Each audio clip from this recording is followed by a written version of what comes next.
FNAF Shadow Animatronics are probably some of the most mysterious animatronics to date. These shadowy figures first appeared in FNAF 2, but have never gotten a solid explanation, much like most of this series. But the Shadow Animatronics are a special case, with the two main ones being Shadow Bonnie and Shadow Freddy, with the odd appearance from Shadow DeeDee, who isn't even mentioned in the Freddy files. Is there something more to these special animatronics?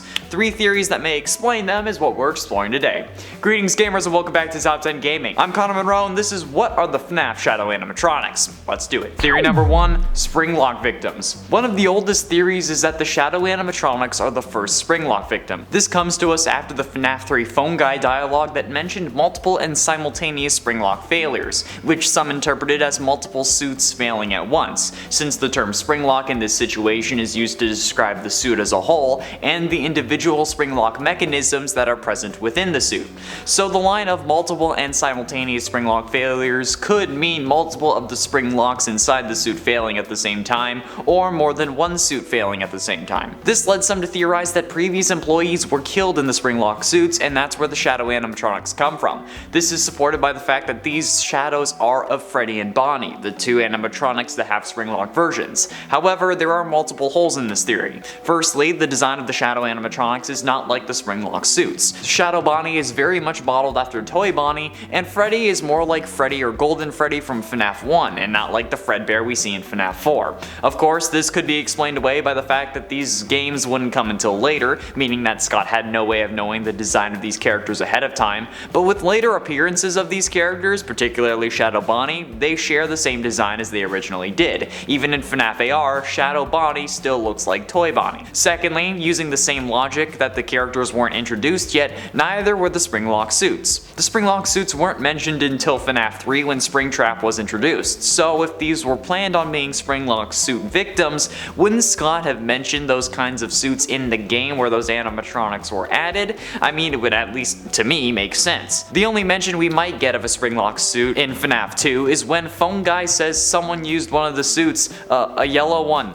And that's it. This could be referring to Spring Bonnie, but it could also be referring to the glitch trap suit that we see William wear in FNAF VR, since we guess that that was his original suit before the Springlock animatronics were made. Theory number 2, other emotions. Another explanation is that the Shadow animatronics aren't unnamed Springlock victims at all, but rather the different emotions that have different effects. Thanks to Dr. Phineas Taggart from the Fazbear Frights book series, more particularly the 3rd Fazbear Frights book 135 AM, we learned that, well, how about I let him describe it to you. Quote, "My work is focused on my hypothesis that you can take a saturation of agony, add any kind of intelligence, even an artificial one, and they will combine together to transmute the energy of emotion into the energy of physical action.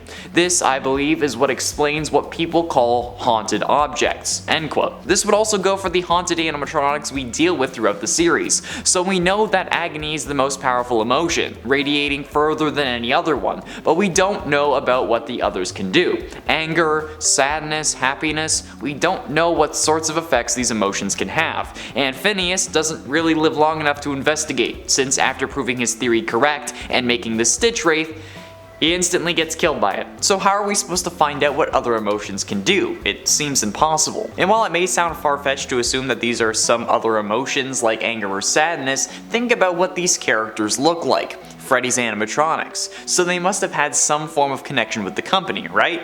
Maybe they were a parent that got in William's way, or they were grieving over their lost child and wouldn't leave William alone. Or maybe they were just having a fun time with the family, and then boom. It could even be a combination of a Springlock failure and another emotion. However, a Springlock failure would definitely be a pretty agonizing way to die. The Freddy Files Updated Edition only calls the Shadow Animatronics secret animatronics, and Shadow Bonnie's name of RWQFSFASXC doesn't seem to be a cipher of any kind. Well, at least a definitive one, since a few people on the wiki forums gave it a shot and they got 4 words: novitiates, persisting, ferocious, and subtitling, pointing out the word persisting since it seems to tie back to William. However, I myself tried something similar, putting Shadow Bonnie's name through a Visionaire cipher with the passcode of Shadow, then taking the result and putting it through the same program. This gained a bunch more results, more than 4 words, but the first one listed was abduction, and another word that I noticed was Fitzgerald. Sound familiar? Jeremy Fitzgerald, the guard who was promoted to day shift seemingly because of the bite of 87 during FNAF 2, and who was possessed by the agony of a kid named Jeremy? Bonnie. There is one small caveat, however, since we can take the same idea that this hadn't been introduced yet into the series and apply it to the idea that agony being the reason they were possessed wasn't introduced into the series, especially before the FNAF 3 ending where it really showed us the spirits of children. And theory number 3, ejected spirits. The final theory we'll be covering today is the idea that the Shadow animatronics are really just the ejected spirits of certain individuals, particularly that Shadow Freddy is Crying Child. Now, I have a hard time really getting behind this theory, but I'm still going to do my best to do it justice. It's hypothesized that after Cassidy was killed during the missing children's incident that she possessed Golden Freddy, and thanks to her definitely more intense agony, she shoved Crying Child out of the animatronic. Since keep in mind, Crying Child and Elizabeth die in 1983, before the missing children's incident, which takes place in 1985. This allows for the timeline to still make sense, and the theory that there were two souls inside of Golden Freddy can still technically be correct. However, there are two major issues that I see with this.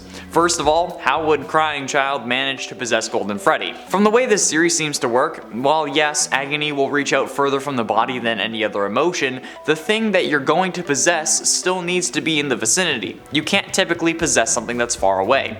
To my knowledge, there has only been one spirit that was able to do this, and that was Andrew, who was possessing William in the Man in Room 1280, who then goes on to possess the Stitch Wraith after letting go of William. But we can't take one case as the norm, especially when this one case was already incredibly irregular, since Andrew is the only spirit in the entire series to possess a person rather than an animatronic.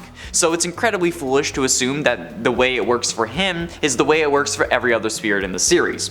Second, if Crying Child was the soul that was pushed out of Golden Freddy, who was pushed out of Toy Bonnie? Keep in mind that the reason it's believed Crying Child would be Freddy was because Shadow Freddy appears to be in a very similar position to Golden Freddy, limp and no endoskeleton, so we have to apply the same rules to Shadow Bonnie. Therefore, they would have to come from Toy Bonnie rather than Withered Bonnie. Also, it's now been established that these animatronics are possessed by agony rather than actual souls, so how would it be possible to push the agony out of something when it's the most powerful emotion, even if the other agony is more powerful? That would also then mean that the spirits we see in FNAF 3's 8-bit cutscene were manifestations of agony rather than actual spirits. It's impossible to really know the limits of human emotion in this universe, so trying to come up with a reasonable conclusion about it without more evidence just seems like a wild goose chase, but here I am getting chased by geese, because in Canada, the geese chase you. There we have it, friends, 3 theories as to what the FNAF Shadow animatronics could be. Which theory out of these 3 do you believe the most, and do you have any theories of your own? Be sure you let me know down below. Thank you all so much for watching. I have been and shall remain Connor Monroe, and I'll see you in another video.